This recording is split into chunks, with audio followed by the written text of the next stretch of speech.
বলছেন কি ইন্নামা ইয়াখশাল্লাহা মিন ইবাদিহিল উলামা। আর প্রকৃত আলেম যে, প্রকৃত আল্লাহর ভয় যার ভিতরে আছে, ওই ব্যক্তি তো আল্লাহকেই ভয় করবে, ওই ব্যক্তি তো আল্লাহর আদেশ নিষেধগুলো মানবে, ওই ব্যক্তি তো রাসূলের সিরাতের উপরে চলবে, রাসূলের আদর্শের উপরে জীবন গঠন করবে। এর ছাড়া দ্বিতীয় কোনো পথ তার সামনে থাকতে পারে না।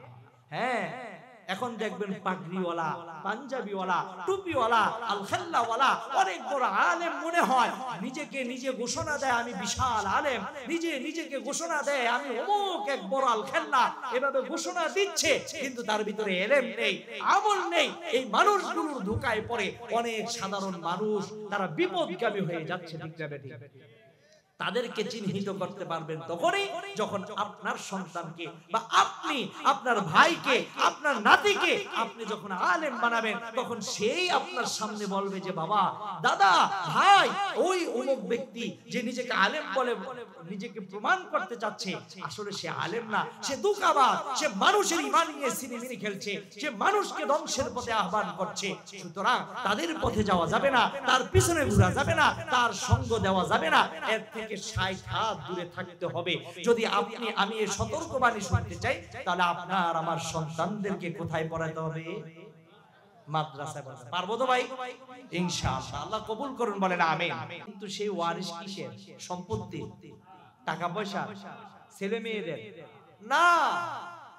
আল্লাহর রাসূল এই হাদিসের পরের অংশে বলেছেন যে কোন ধন সম্পদ, কোন দিনারের ওয়ারিশ উলামায়ে কেরামগণ নন।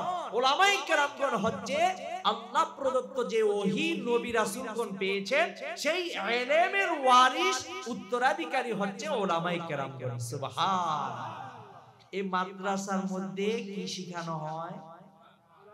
কোরআন শিখানো হয়। এখন আমাদের মাদ্রাসাগুলি খুব আধুনিক হয়ে গেছে, এটা আপনারা জানেন? মনে হয় জানেন না। যদি না জানেন, ব্ল্যাকবোর্ডের দিকে তাকায় দেখেন কি কি লেখা আছে, কোন কোন ভাষায় লেখা আছে।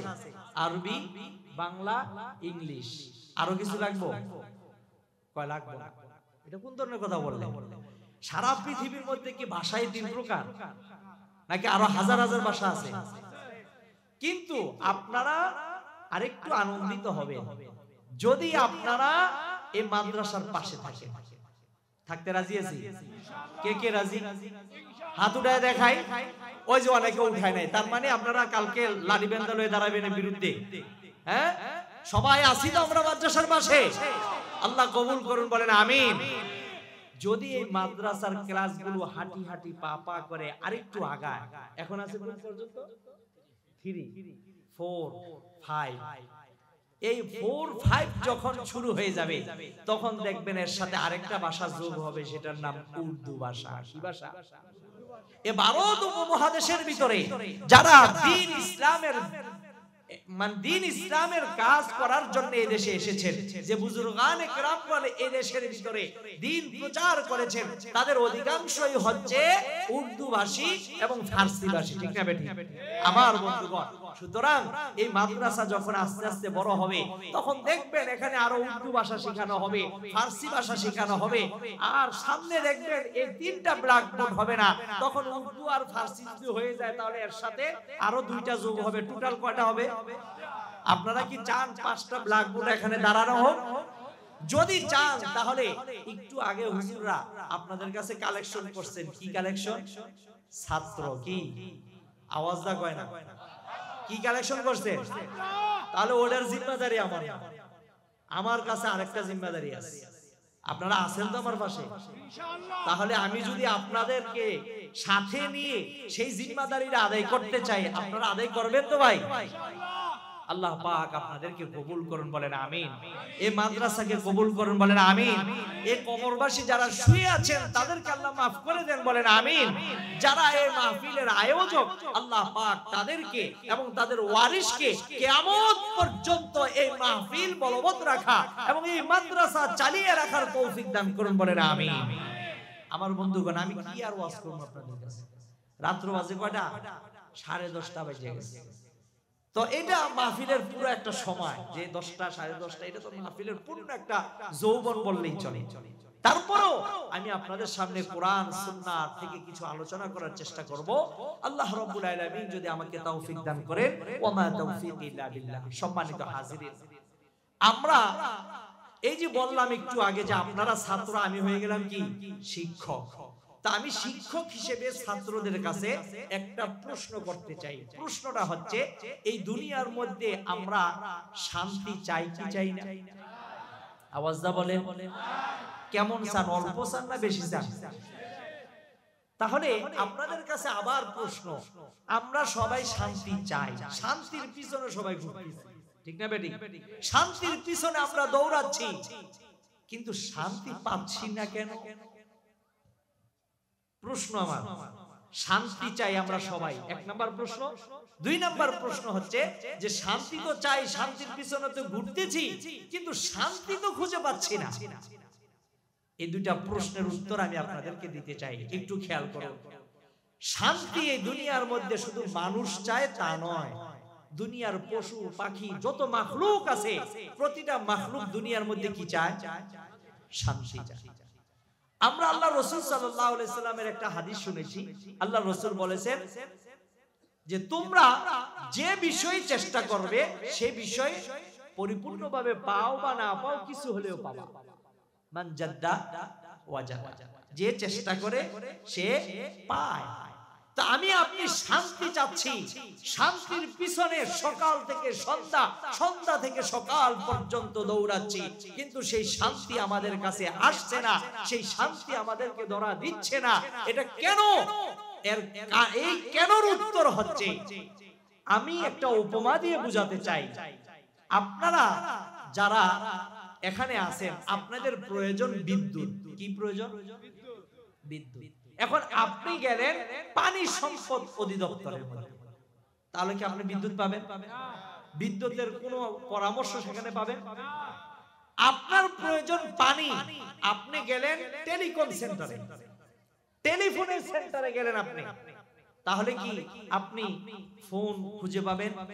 আপনি ফোন পাবেন, কিন্তু আপনার বিদ্যুৎ প্রয়োজন, আপনার পানির প্রয়োজন, যেটা প্রয়োজন এটার ওই দপ্তরে যদি আপনি না যান, তাহলে কোনোদিন আপনি সেটা পাবেন? আমার কথা আপনারা একমত?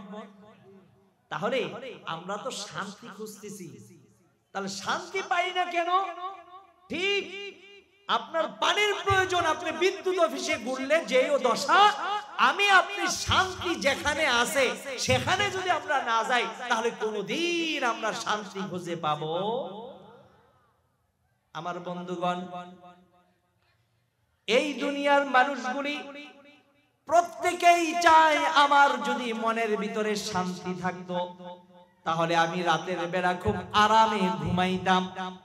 এই চিন্তা করে প্রতিটা মানুষ সকালবেলা ঘর থেকে বের হয়, আমি যদি একটু রোজগার ভালো করতে পারি, আমি যদি আমার কাজগুলো কমপ্লিট করতে পারি, তাহলে আমার সন্তানদেরকে নিয়ে আমি একটু আরামে থাকবো, আমার পরিবারকে নিয়ে আমি একটু সুখে থাকবো। এই সুখ পাওয়ার জন্য, এই শান্তি পাওয়ার জন্য একজন বাবা সকালবেলা ঘর থেকে বের হয়ে সন্ধ্যায় আসে, ঠিক না বেঠি? আমার বন্ধুগণ, একটু যদি চিন্তা করে দেখুন, আমরা বর্তমানে সুখ শান্তির জন্য ইউরোপ আমেরিকার দিকে ছুটছি।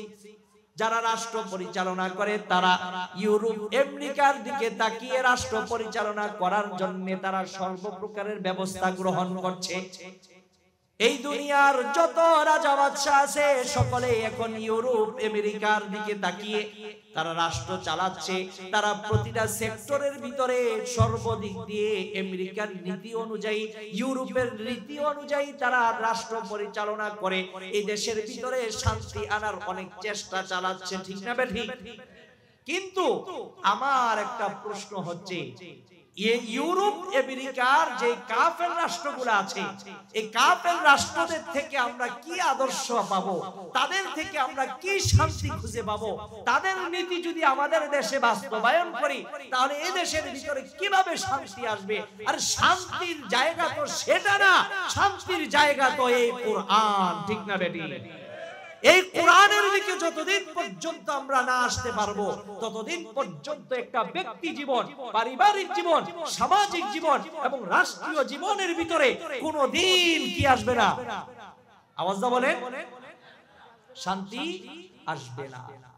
সমাধান চাও যদি জীবনে মরণে, ফিরে যাও খুঁজে নাও চোখ রাখো কোরআনে। ঠিক না বেটি? আওয়াজ দাও বলুন, তাহলে আমার সাথে বলুন, সমাধান চাও যদি জীবনে মরণে, ফিরে যাও খুঁজে নাও চোখ রাখো কোরআনে। তবেই পাবে সুখ শান্তির ঠিকানা, তবেই পাবে সুখ শান্তির ঠিকানা, মেনে নিতে পারো যদি মনে প্রাণে। সমাধান সমাধান চাও যদি জীবনে মরণে, ফিরে যাও খুঁজে নাও চোখ রাখো কোরআনে। ঠিক না ঠিক? আমার বন্ধুগণ, এই কোরআন হচ্ছে আমাদের জীবন ব্যবস্থার নাম। এই কোরআন হচ্ছে আমাদের জন্ম থেকে মৃত্যু পর্যন্ত সংবিধানের নাম। এই রাষ্ট্রের ভিতরে যতই আমরা এই ইংরেজদের শাসন ব্যবস্থা বলবৎ রেখে আমরা যতই শান্তি খুঁজি না কেন, এদেশের ভিতরে শান্তি আসবে না যতদিন পর্যন্ত এই সংবিধান চেঞ্জ না করব, যতদিন পর্যন্ত আমরা এই কোরআনের আইন এই দেশের ভিতরে বাস্তবায়ন না করব, ততদিন পর্যন্ত এদেশের মুসলমানদের দিনের ভিতরে শান্তি আসবে না। ঠিক না বেটি? এদেশের বাংলাদেশের প্রতিটা ইসলামিক দল ঐক্যবদ্ধ হওয়ার একটা চেষ্টা চলতেছে। আপনারা কি চান এক হোক? আসতে বলছেন, চান সবাই? কে কে চান দেখি? আল্লাহু আকবার। অবশ্যই আমরা যদি ইসলামিক দলগুলোর পাশে থাকি, তাহলে এই দেশের ভিতরে অচিরেই ইসলাম কায়েম হবে। ঠিক না বেঠি? আমার বন্ধুগণ, অবশ্যই আমরা আশা হারাই নাই, আমরা এখনো আশা নিয়ে বেঁচে আছি। কারণ এই দেশ, এদেশের প্রতিটা ইঞ্চি ইঞ্চি মাটি আমরা কোনোদিন কোনো বেঈমান মীর জাফরদের হাতে ছেড়ে দিতে পারবো না।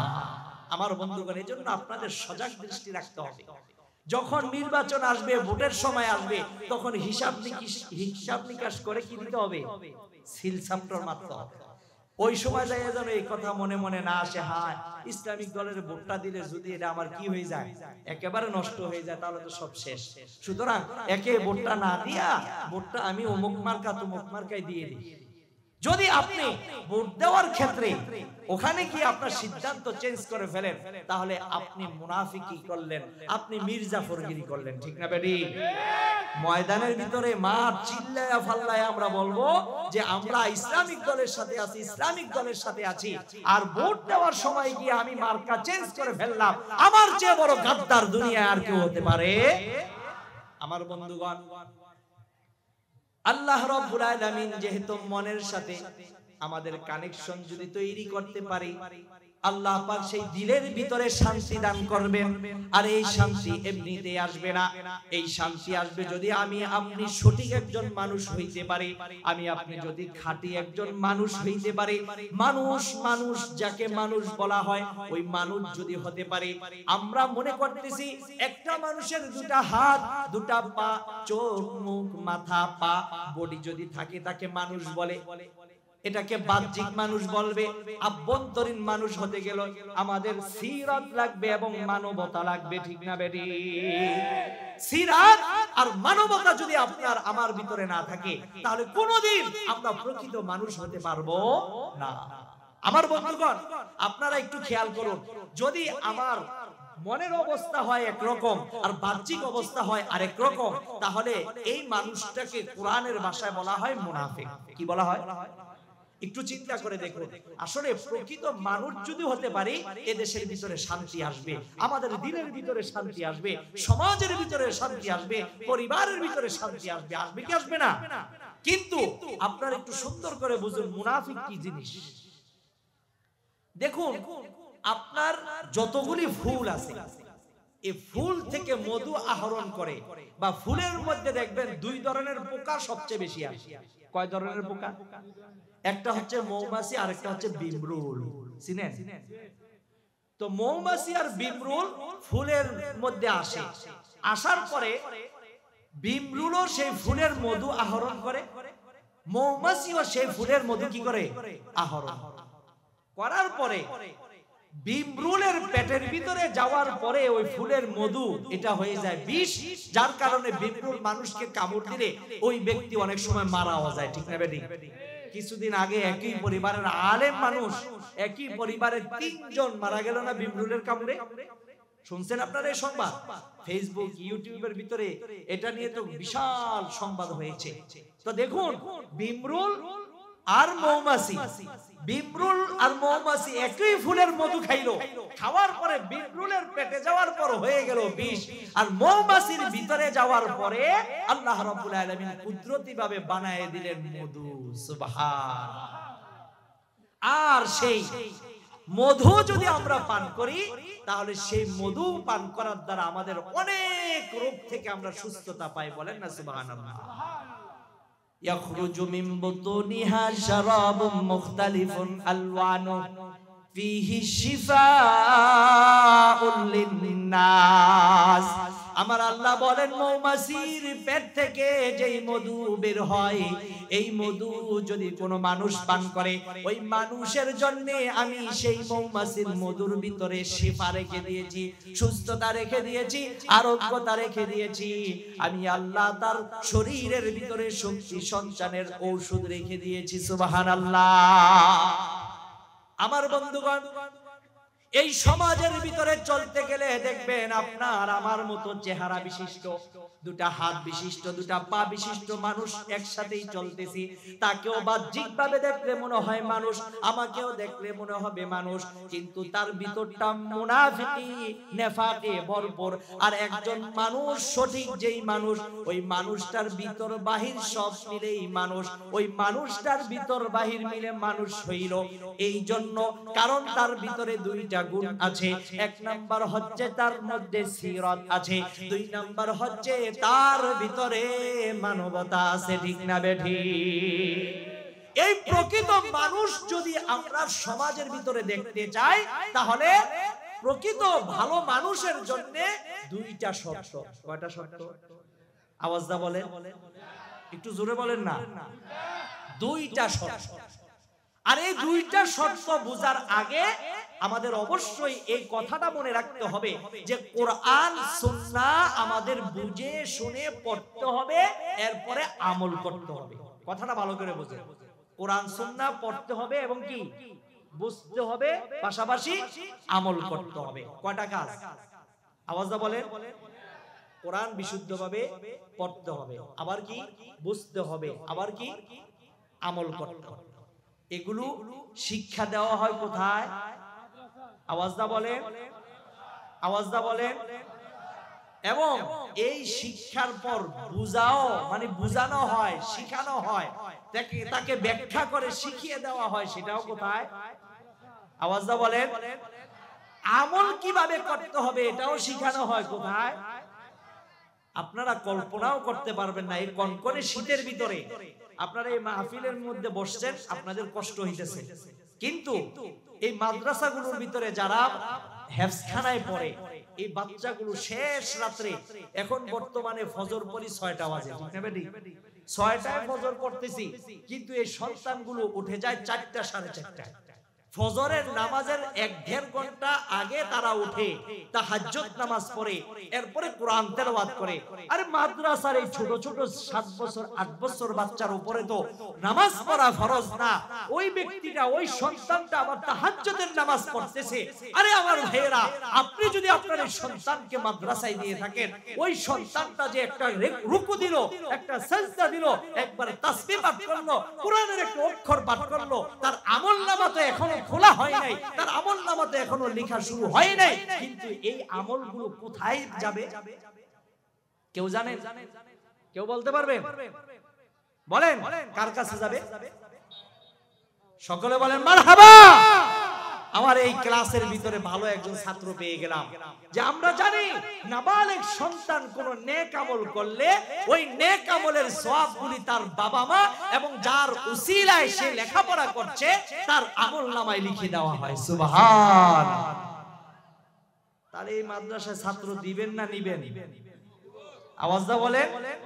অনেকে সিদ্ধান্ত নিছেন যে হুজুর ডিসেম্বর মাস শেষ, মাদ্রাসার পড়াও বছরের শেষ, এখন আমার ছেলেটারা নিয়ে অমুক নামি দামি একটা স্কুলে নিয়ে ভর্তি করাই। অনেকেই সিদ্ধান্ত নিয়েছেন, পায়ে হাত রেখে বলি, সেখানে গেলে আপনার ছেলে ডাক্তার হবে, সেখানে গেলে আপনার ছেলে ইঞ্জিনিয়ার হবে, সেখানে গেলে আপনার ছেলে ব্যারিস্টার হবে, সেখানে গেলে আপনার ছেলে রাষ্ট্রবিজ্ঞান অর্জন করবে, সেখানে গেলে আপনার সন্তান পদার্থবিজ্ঞান অর্জন করবে। কিন্তু আমি বলবো ওগুলো হোক, আমি ওগুলো নিষেধ করি না, ওগুলোর পক্ষে আমি এবং ওগুলোর পক্ষে ওলামায়ে কেরামগণ, ওগুলোর পক্ষে ছোট ছোট মাদ্রাসাগুলি, এই মাদ্রাসার মধ্যে প্রাথমিক যে এলেম, প্রাথমিক যে শিক্ষা, সেই শিক্ষাটা আপনি দেন। দেওয়ার পরে এরপরে আপনার সন্তান এখান থেকে যখন সে প্রাইমারি শিখে গেল, এরপরে আপনার সন্তানকে ডাক্তার বানিয়ে দেন। কিন্তু আপনি ডাক্তার বানাইলে তখন একবার বলবেন, বাবা তুমি তো ডাক্তারি পড়তেছো, ওই যে তোমাদের মক্তবে যে পড়াইছিল 3 পর্যন্ত ক্লাস করছো, সেখানে তো তুমি সূরা ফাতিহাটা পড়ছিলে, একটু সূরা ফাতিহাটা বলো দেখি। তখন দেখবেন আপনার ছেলে সুন্দরভাবে বলবে আলহামদুলিল্লাহি রাব্বিল আলামিন। বলবে কি বলবে না? কেন বলবে? তার মূল ফাউন্ডেশনটা ভালো ছিল। মূল ফাউন্ডেশনে আপনি তাকে কোরআন শিক্ষা দিয়েছেন, নবীর সুন্নাত শিক্ষা দিয়েছেন। এই কারণে এই সন্তানগুলি যেখানেই যাক না কেন, সেখানেই তার থেকে আল্লাহ রাব্বুল আলামিনের প্রাপ্ত যে নূর, এলেমের নূর, সেই এলেমের নূরে নূরান্বিত হয়ে সেই এলাকাগুলি আলোকিত হতে থাকে। ঠিক না বেঠিক? আমার বন্ধুগণ, তাই আপনাদের প্রতি আহ্বান যে আপনার সন্তানটাকে আপনি যদি মানুষের মতো মানুষ বানাইতে চান, কোরআন শিখতে চায়, কোরআন বিশুদ্ধভাবে তেলাওয়াত করতে চায়, কোরআন অনুযায়ী আমল করতে চায়, তাহলে অবশ্যই অবশ্যই সন্তানকে মাদ্রাসায় দিতে হবে, মাদ্রাসায় দিতে হবে। ঠিক না বেঠিক? আমার বন্ধুগণ, একটু চিন্তা করে দেখুন, আমি যেই কথা বলতেছিলাম যে প্রকৃত মানুষ যদি আমরা হতে চাই, তাহলে আমাদের 2টা শর্ত পালন করতে হবে। আর ওই 2টা শর্তের আগে আমি একটা কথা আপনাদেরকে বুঝাইতে চাচ্ছিলাম। সেই কথাটা হচ্ছে যে আমরা কোরআন সুন্নাহ শিখবো, বুঝবো, আমল করব। যদি এগুলো আমরা করতে না পারি, তাহলে কোরআন সুন্নাহ যারা শিখছে, বুঝছে, আমল করে, এমন মানুষগুলি যদি আমাদেরকে কিছু বলে, তাহলে তাদের নসিহতগুলি মানা, তাদের সাথে সুসম্পর্ক বজায় রাখা। তারা কারা? আওয়াজ দা বলে আলেম ওলামাগণ, যাদের ব্যাপারে আমি আমার আলোচনা শুরুতে বলেছি। আল্লাহ পাক বলছেন কি, ইন্নামা ইয়াখশাল্লাহা মিন ইবাদিহিল উলামা। আর প্রকৃত আলেম যে, প্রকৃত আল্লাহর ভয় যার ভিতরে আছে, ওই ব্যক্তি তো আল্লাহকেই ভয় করবে, ওই ব্যক্তি তো আল্লাহর আদেশ নিষেধগুলো মানবে, ওই ব্যক্তি তো রাসূলের সিরাতের উপরে চলবে, রাসূলের আদর্শের উপরে জীবন গঠন করবে। এর ছাড়া দ্বিতীয় কোনো পথ তার সামনে থাকতে পারে না। হ্যাঁ, এখন দেখবেন পাগড়িওয়ালা, পাঞ্জাবিওয়ালা, টুপিওয়ালা, আলখাল্লাওয়ালা অনেক বড় আলেম মনে হয়, নিজেকে নিজে ঘোষণা দেয় আমি বিশাল আলেম, নিজেকে ঘোষণা দেয় আমি অমুক এক বড় আলখাল্লা, এভাবে ঘোষণা দিচ্ছে, কিন্তু তার ভিতরে এলেম নেই, আমল নেই। এই মানুষগুলোর ধোঁকায় পড়ে অনেক সাধারণ মানুষ, তারা বিপদগামী হয়ে যাচ্ছে। ঠিক না বেঠিক? তাদেরকে চিহ্নিত করতে পারবেন তখনই যখন আপনার সন্তানকে বা আপনি আপনার ভাইকে, আপনার নাতিকে আপনি যখন আলেম বানাবেন, তখন সেই আপনার সামনে বলবে যে বাবা, দাদা, ভাই, ওই অমুক ব্যক্তি যে নিজেকে আলেম বলে নিজেকে প্রমাণ করতে চাচ্ছে, আসলে সে আলেম না, সে দুকাবাজ, সে মানুষের ঈমান নিয়ে সিনেমিনি খেলছে, সে মানুষকে ধ্বংসের পথে আহ্বান করছে। সুতরাং তাদের পথে যাওয়া যাবে না, তার পিছনে ঘোরা যাবে না, তার সঙ্গ দেওয়া যাবে না, এর থেকে 60 হাত দূরে থাকতে হবে। যদি আপনি আমি এই সতর্কবাণী শুনতে চাই, তাহলে আপনার আমার সন্তানদেরকে কোথায় পড়াতে হবে? মাদ্রাসায় পড়াতে পারবো তো ভাই? ইনশাআল্লাহ। আল্লাহ কবুল করুন, বলেন আমিন। সম্মানিত হাজিরিন, যদি আপনি আলেমও হইলেন না, আলেমের বাবাও হইলেন না, দাদাও হইলেন না, ভাইও হইলেন না, এবং আলেমদের সাথে সুসম্পর্ক রাখলেন না, একেবারে গণ্ড মূর্খ হয়ে গেলেন, তাহলে গণ্ড মূর্খ হইলে অনেক বিপদ। ঠিক না বেটি? কেমন বিপদ? ছোট্ট একটু ঘটনা শুনো। এক ইঞ্জিনিয়ার সাহেব, তিনি বিবাহ শাদী করছেন। বিবাহ শাদী করার পরে তিনি মনে মনে ভাবছেন যে আমার যদি কোনো সন্তান হয়, তাহলে এই সন্তানটাকে আমার মতো ইঞ্জিনিয়ার বানাবো। কি বানাবো? আওয়াজটা বলেন, ইঞ্জিনিয়ার বানাবো। আমার বন্ধুগণ, ইঞ্জিনিয়ার বানানোর নিয়তে ওই ইঞ্জিনিয়ার সাহেব বিবাহ করছেন, বিবাহ শাদী করছে। এখন কিছুদিন পরে আলহামদুলিল্লাহ ওনাদের সংসারের ভিতরে একজন পুত্র সন্তান চলে আসলো। হাঁটি হাঁটি পা পা করে এই বাচ্চার লেখাপড়ার বয়স যখন হয়ে গেল, তখন স্বামী স্ত্রী দুইজন একসাথে বসে পরামর্শ করতেছে। কি আমার সন্তানকে, স্বামী বলতেছে আমার সন্তানকে আমি তো ইঞ্জিনিয়ার বানাবো, তাহলে অমুক একটা ভালো একটা স্কুল আছে, সেই স্কুলে আমি ভর্তি করাবো। আর বাচ্চার মা বলছে যে না, আমি আলেম ওলামাদের থেকে শুনেছি যে একজন আলেমের জন্য সমুদ্রের মাছ পর্যন্ত মাগফিরাতের দোয়া করতে থাকে। সুবহানাল্লাহ। একজন তালিবুল ইলম ছাত্র যখন ঘর থেকে এসে মাদ্রাসার দিকে আসে, তখন রহমতের ফেরেশতারা তাদের নূরের ডানা তার পায়ের নিচে বিছায়া দেয়। আস্তে বললেন সুবহানাল্লাহ। আমার কথা নয়, আল্লাহর রাসূল সাল্লাল্লাহু আলাইহি ওয়াসাল্লাম বলেছেন একজন আলেমের জন্য সমুদ্রের মাছ পর্যন্ত দোয়া করতে থাকে। একজন আলেম, একজন তালিবুল ইলমের জন্য তার পথের রাস্তা দিয়ে রহমতের ফেরেশতারা নূরের পাখা বিছিয়ে দিয়ে থাকে। আমার বন্ধুগণ, যখন ওই মা শুনলো যে এত বড় মর্যাদা একজন আলেমের, তাই মা চিন্তা করলো, সিদ্ধান্ত নিল আমার সন্তানকে আমি প্রথমে ছোট প্রাইমারি মাদ্রাসায় পড়াবো, এরপরে আমার সন্তানকে আমি বড় আলেম বানাবো, ডিগ্রির জন্য প্রয়োজন হয় আমি বিদেশের বাড়িতে পাঠাবো। মা যখন একেবারে বেঁকে বসলেন, এবার ওই সন্তানের বাবা তিনি আর পাচ্ছেন না, তিনি বললেন ঠিক আছে, প্রাথমিকভাবে আমরা মক্তবে দিয়ে দিলাম। এই সন্তানটা মক্তবে পড়লো, এরপরে প্রাইমারি ছোট মাদ্রাসাতে পড়লো, তারপরে কিছু সময় দেশের ভিতরে পড়ার পর এই সন্তানটা ডিগ্রি অর্জন করার জন্য বিদেশের বাড়িতে চলে গেল। বিদেশের বাড়িতে গিয়ে ইলম শেখার পর অনেক বছর পরে এই সন্তান যখন দেশে আসবে, তখন বাবার মনেও এখন আনন্দ, আমার সন্তান বড় টাইটেল নিয়ে আসতেছে। মা অনেক আগ্রহ নিয়ে অপেক্ষা করতেছে, আমার সন্তান আজকে বাড়িতে আসবে। মা বাবা উভয় আনন্দিত হয়ে এবার মা ওই সন্তানের বাবাকে বলছে যাও যাও বিমানবন্দরে যাও, সন্তানকে একটা ভালো প্রাইভেট কার দেখে ভাড়া করে তাকে সেখান থেকে নিয়ে আসো। বাবা ঠিকই মায়ের কথা অনুযায়ী শুনে এই বিমানবন্দরে গেল। বিমানবন্দর থেকে সন্তানকে নিয়ে আসলো। এই সন্তান এখন বড় আলেম, বড় ডিগ্রিধারী একজন আলেম হিসেবে ওই সন্তান বিদেশের বাড়ি থেকে নিজ দেশের মধ্যে চলে আসলো। এই সন্তান যখন এবার বাবার সাথে সাক্ষাৎ হলো, বাবাকে সালাম দিল, বাবার সাথে মুআনাকা করলো, বাবাকে বুকে জড়িয়ে ধরে বলল বাবা তুমি তো আমার বিরোধিতা করেছিলা, আজ তোমার সন্তান বড় ডিগ্রি নিয়ে বড় আলেম হয়ে আল্লাহর পক্ষ থেকে একজন দাঈ হিসেবে এই জমিনের ভিতরে পা রেখেছে। বাবা তুমি খুশি না নারাজ? বাবা মুস্কি একটা হাসি দিয়ে বলে আমার চেয়ে সবচেয়ে বেশি খুশি হয়েছে তোমার মা। বাড়িতে গেলে দেখতে পারবে তোমার মা কত আনন্দিত অবস্থায় আছে। বলেন সুবহানাল্লাহ। আমার বন্ধুগণ, যাই হোক বাবা রিসিভ করলো, করার পর বাবা অনেক বয়স্ক হয়ে গেল। এই বাবার সাথে সন্তান আসতেছে। এখন যাদের বয়স একটু বেশি হয়ে যায়, তখন কিন্তু দেখা যায় যুবক বয়সে সকালে পেশাব করলাম, আবার যায় দুপুরে যায় সারলাম, কোনো সমস্যা নেই। সমস্যা হয় যুবকদের, সমস্যা। আর যারা বৃদ্ধ হয়ে যায় তাদের একটু শক্তি কমে যায়। এই জন্য দেখা যায় যে ওই বৃদ্ধ ব্যক্তি যুবকের মতো সকালে করলে দুপুরে এই পর্যন্ত রাখতে পারে না। তারা কি করতে হয়, একটু পর পর তাদের কামড়া সারতে হয়। ঠিক না বেটি? আমার কথা বুঝেন আপনারা?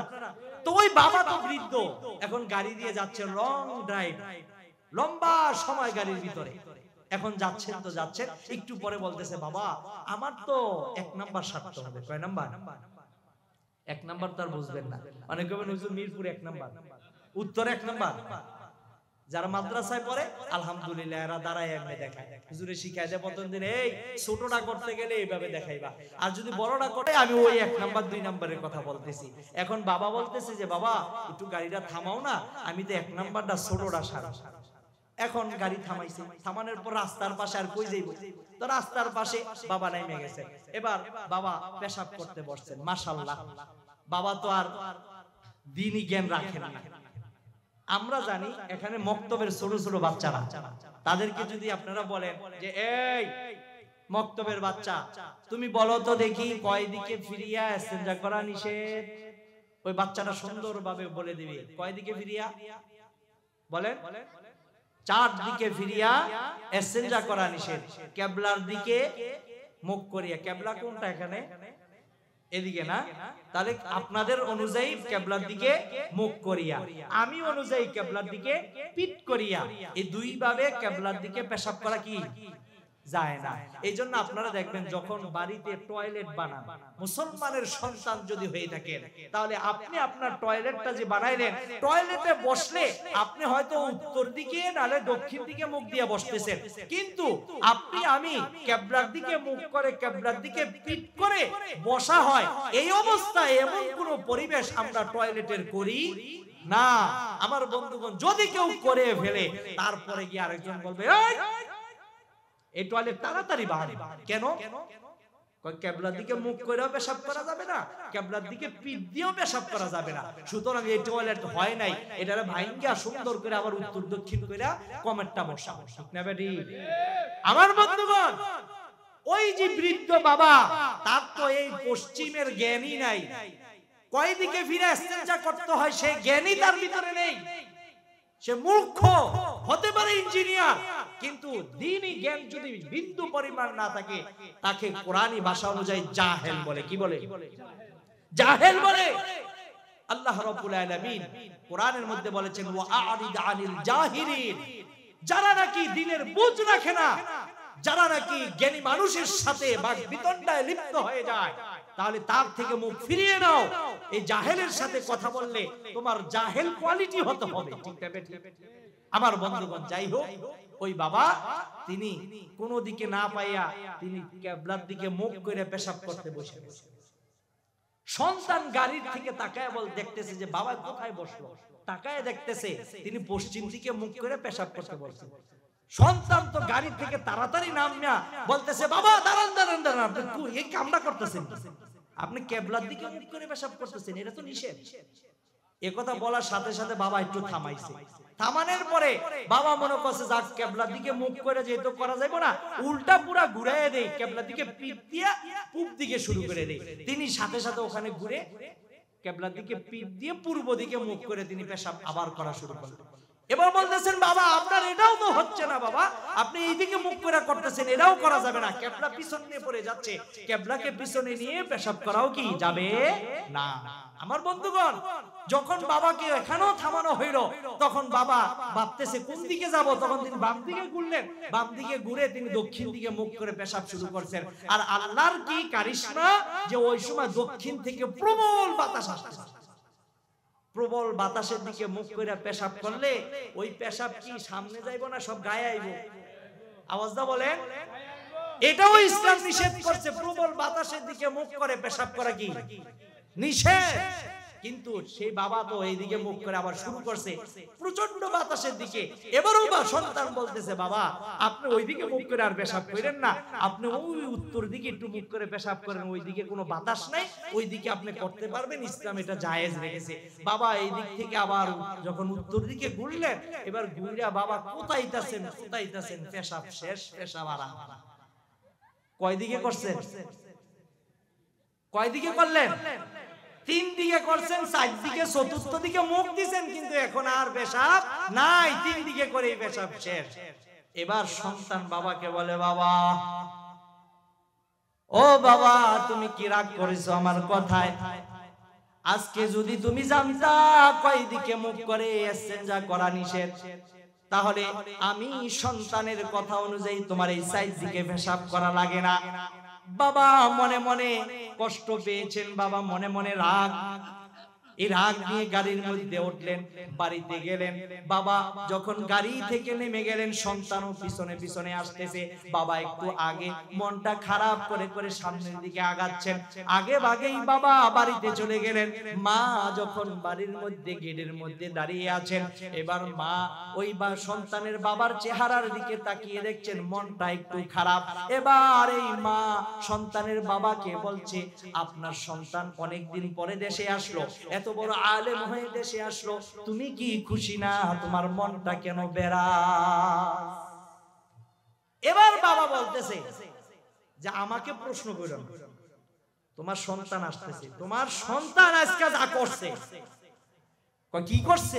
এতদিন পরে দেশে আসছে, আবার কি করলো তোমার সাথে?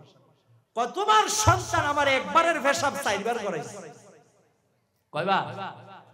আইতে দাও খালি, বাড়িতে আসলে দেখবা তোমারে একবারের পেশাব 40 বার করাইছে। এবার বলেন দেখি, বাবা জ্ঞানী না মূর্খ? এই বাবা মূর্খ হওয়ার কারণে একবারের পেশাব কয়বার করতে হইছে? আমার বন্ধুগণ, যদি আপনারাও ইসলামী জ্ঞান না রাখেন তাহলে আপনারাও এইভাবে ধরা খেয়ে যাবেন। শুধু এই পেশাবের তো একটা উদাহরণ দিলাম, শুধু পেশাব নয়, প্রতিটা সেক্টরে আপনি দেখবেন প্রতি ভুলের ভিতরে আছেন, আর ভুলে থাকার কারণে আপনি আমি মনের ভিতরে শান্তি খুঁজে পাই না। ঠিক না বেঠিক? এবার আমি মূল আলোচনায় যাচ্ছি। আমি বলেছি প্রকৃত মানুষ হইতে গেলে কয়টা শর্ত লাগবে? 2টা শর্ত পালন করতে হবে, তাহলে আপনি প্রকৃত মানুষ পাবেন। আর প্রকৃত মানুষ যেখানে থাকবে সেখানে শান্তি আর শান্তি। 1 নাম্বার শর্ত হচ্ছে যে মানুষ তৈরির যে কারখানা, সেই কারখানাটা ভালো হতে হবে। মানুষ তৈরির কারখানা কি? চিনির কল, গার্মেন্টস ফ্যাক্টরি। তাহলে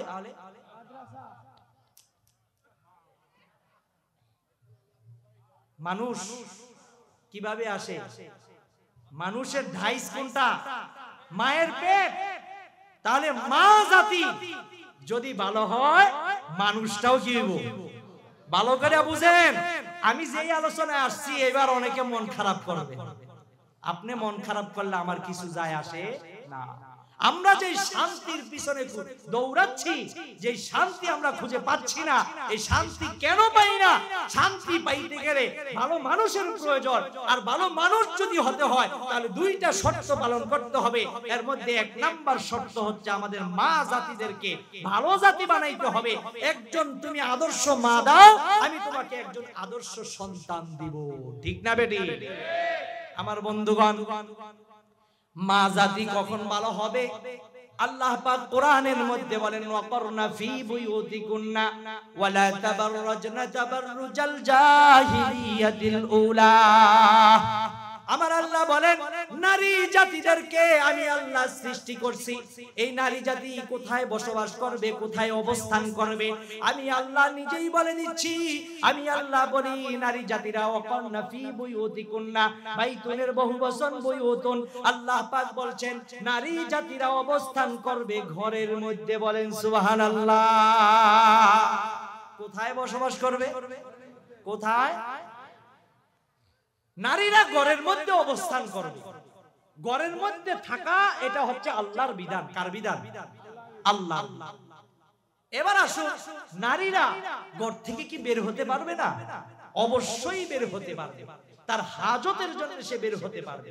তবে তাবাররুজাল জাহিলিয়াতিল উলা, জাহিলি জামানার ভিতরে নারীরা যেভাবে বেপরদায় সাজুগুজু করে একটা পরপুরুষের সামনে যাইতো, ওইভাবে তোমরা ঘর থেকে বের হইতে পারবে না। তোমরা শরীয়তের বিধান মেনে পর্দা লঙ্ঘন না করে তোমরা শরীয়তে আইন অনুযায়ী তুমি পর্দা সহকারে তোমার হাজত মিটানোর জন্য তোমার বাজারে যেতে হয় যাবে, তোমার দোকানে যেতে হয় যাবে, রাস্তায় যেতে হয় যাবে, কিন্তু সেখানেও শালীনতা থাকতে হবে, সেখানেও পর্দা থাকতে হবে, সেখানে তোমার সবকিছু ইসলামের শরীয়তের প্রতিটা বিধান লক্ষ্য করে তুমি যদি বাইর হও তাহলে এতে কোনো নিষেধ নাই। কিন্তু আপনি আমি, আমাদের মেয়েরা, আমাদের বিবিরা, আমাদের বোনরা, তারা যদি বেপরদায় বের হয় তাহলে সমস্যা কি? এমন কিছু লাল কুতুব আছে না নাই? এমন কিছু বুদ্ধিজীবী আছে না নাই? যারা বলে যে এই তো মোল্লা আজকে আইছে এই জায়গা ওয়াজ করতে, আমাদের বাহিরের নারীগুলোরে ঘরে ঢুকাইতে চায়। বলবো কি বলবে না? বুঝতে হবে ডাল মে কুছ কালা হ্যায়। তাদের উদ্দেশ্য খারাপ, মুখে বলে ভালো, উদ্দেশ্য খারাপ। আমার বন্ধুগণ, এই দেশটা তো এমন একটা দেশ, এই দেশ হচ্ছে গুজবের দেশ। কিসের দেশ? গুজবের দেশ। আগে যে কোনো সংবাদ শুনলেই শুনতাম যে এটা গুজব, ওটা প্রকাশ পাইছে কয় এটাও গুজব, ওটা প্রকাশ পাইছে তাও গুজব। এই গুজব গুজব শুনতে শুনতে এখন ভালো কথাও আমরা মনে করি এটাও কি, এটাও গুজব। কিন্তু এই দেশের ভিতরে এমন সত্য ঘটনাও আছে যে মানবাধিকার নারী অধিকার বাস্তবায়ন কমিটি বানাইছে। এই নারী অধিকার যারা করে, নারী অধিকারের কমিটির মধ্যে যে বড় পদ নিয়ে আছেন, তার বাসার মধ্যে দেখা গেছে একদিন অনেক মানুষ একত্রিত হয়ে গেছে। কি হয়েছে? কারি এই বাড়ির ভিতরে তা কাজের বুয়াকে সেকা দিছে, গরম খুন্তি দিয়ে কি করছে, সেকা দেওয়া। উনি আবার নারীর অধিকার আদায় করার জন্য রাস্তায় নামে, বিভিন্ন সেমিনার করে, কিন্তু তার ঘরের ভিতরে নারীর কি নাই, নিরাপত্তা নাই। আমার বন্ধুগণ, এমন মানুষগুলোই আজকে সমাজের ভিতরে বলবে, আর মোল্লা মৌলবীরা তারা তো তোমাদেরকে বলতেছে যে তোমাদের নারীগুলোকে পর্দা করাও। আরে পর্দার মধ্যে যদি এই নারীগুলো যায়, তাহলে তো তার তো আর অক্সিজেন থাকে না, তার মধ্যে তার তো সবসময় বোরকা পড়তে হয়, আর বোরকা যদি সবসময় পরে তাহলে তো তার অক্সিজেন পাইব না, কার্বন ডাই অক্সাইডটাই সে নিবে, এতে তার স্বাস্থ্য আরো ক্ষতি হয়ে যাবে। এই ধরনের খোরা অজুহাত দেখাইয়া আমাদের মা বোনদেরকে আরো বেপরদা বানাইতেছে, ঠিক না বেটি? কিন্তু যে যত যাই বলুক না কেন, এই কোরআনের মাহফিলগুলো থাকার কারণে, এই মাদ্রাসাগুলি থাকার কারণে, মসজিদগুলো থাকার কারণে, মুসলমান থাকার কারণে, আলেম ওলামারা থাকার কারণে এদেশের ভিতরে সংখ্যাগরিষ্ঠ মুসলমানের রাষ্ট্রের মধ্যে এখন আমাদের মা বোনরা অধিকাংশই 90% বেশি আমি বলবো যে তারা এখন পর্দা করে, বুরকা পরে ঘর থেকে বের হয়, ঠিক না বেটি? সুতরাং আমাদের মা বোনরা বলছে তাদের সম্মান কোথায়, তাদের ইজ্জত কোন জায়গার ভিতরে আছে, এটা তারা বুঝে শুনেই বোরকা গায়ে নিছে, ঠিক না বেটি? আমার বন্ধুগণ, শুধু তাই না, আপনি এই কথা শুনলে আশ্চর্যান্বিত হবেন যে আমাদের মধ্যে অনেকে আছে খুব সুন্দরভাবে পর্দা করলো, মানে বোরকা টোরকা পরে কিছুই দেখা যায় না, সে বের হয়ে এরপরে দেখছে রমনার বটমূলের মধ্যে গেছে, ওই অমুক পার্কের মধ্যে গিয়ে একটা বেগানা ছেলের সাথে গল্প গুজব করতেছে। পর্দার যে কোয়ালিটি, এই কোয়ালিটির বোরকা টোরকা পরে হাত মোজা পাও মোজা সব মোজা লাগাইছে, লাগাইয়া সে একজন যুবকের সাথে একজনের পরকীয়া করার জন্য তার সাথে গিয়ে গল্প গুজব করতেছে, আড্ডাবাজি করতেছে। এরকম নারী আছে না নাই? আমার বন্ধুগণ, আল্লাহর রাসূল বলেছেন, আল মারআতু আওরাতুন ইযা খারাজাত ইস্তাশরাফাহু শাইতান। আমার আল্লাহ বলেন, যখন কোন নারী বেপরদা করে ঘর থেকে বের হবে, সাজুগুজু করে ঘর থেকে বের হবে, তখন ওই নারীকে ওই যুবকের সামনে, ওই পুরুষদের সামনে ওই শয়তান তাকে আরো আলোচিত করে, তাকে আরো আকর্ষিত করে, ওই মানুষের ওই পুরুষদের সামনে তাকে তুলে ধরবে, আর ওই পুরুষটা তার দিকে বাঁকা দৃষ্টি দিবে, ওই পুরুষ তার দিকে খারাপ দৃষ্টিতে তাকাবে। এইভাবেই তারা চলতে থাকবে। এক সময় আজকে সে তার দিকে খারাপ দৃষ্টিতে তাকাইলো, আরেকদিন সে এই নারীর সাথে জিনা ব্যভিচারের মধ্যে লিপ্ত হইতে সময় লাগবে না, ঠিক না বেটি? আমার বন্ধুগণ, আল্লাহর রাসূল বলেছেন মহিলারা হচ্ছে পর্দার জিনিস, আর পর্দা ছাড়া যদি বেপর্দা সে বের হয়, তাহলে শয়তান তাকে পুরুষের সামনে সুশোভিত করে তোলে, পুরুষ তার প্রতি আকর্ষিত হয়ে যায়। অথচ আকর্ষণ হওয়ার অত কিছু নাই। যেই বেটা বিবাহ করছে 10টার বাপ, হ্যাঁ মাশাআল্লাহ বেপর্দা যেই নারী যায় এর দিকে একটু দেখা করে আছে না নাই? অথচ আল্লাহ রাব্বুল আলামিন চোখের পর্দা করার জন্য কোরআনে বলেছেন, কুল্লিল মুমিনিনা ইয়াগুদ্দু মিন আবসারিহিম ওয়া ইয়াহফাযু ফুরুজাহুম যালিকা আযকা লাহুম। আল্লাহ পাক বলেন, হে মুমিন পুরুষেরা, তোমাদের চোখ অবনত করো, কারণ তোমাদের চোখ যদি পর্দার দিকে যায় তাহলে তোমার লজ্জা স্থান হেফাজত হবে না, আর লজ্জা স্থান হেফাজত না হইলে তুমি ওই গুনার কাজে লিপ্ত হয়ে যাইবা, আর গুনার কাজে লিপ্ত হইলে তুমি অবশ্যই জাহান্নামে যাইবা। নারীদেরকে আল্লাহ পাক পরের আয়াতে বলতেছেন, ওয়া কুল্লিল মুমিনাতি ইয়াগদুদনা মিন আবসারিহিন্না ওয়া ইয়াহফাজনা ফুরুজাহুন্না। হে নারীরা, হে মুমিন নারীরা, তোমরাও তোমাদের চোখকে অবনত করো, পুরুষের দিকে তাকায়, পুরুষের দিকে দৃষ্টি, তোমার চোখ নত রাখো এবং লজ্জায়